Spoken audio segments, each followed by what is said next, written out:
Hi guys, welcome back to a new episode of Apps Academy. Today in this video, I'm going to show you how you can add your payment method on Shopify application.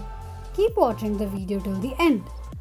To add payment method on Shopify, firstly go ahead and launch up your Shopify application. The home page of Shopify application will appear on the screen. Click on your store icon at the top left corner of the page.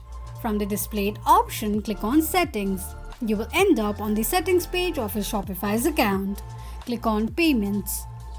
On the next page, click on Add Payment Method option under Supported Payment Methods. Search for payment method that you would like to add and tap on it.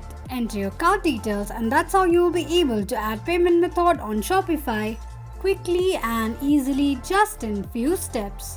If you have any thoughts or queries, let us know in the comments section. Don't forget to subscribe to our channel.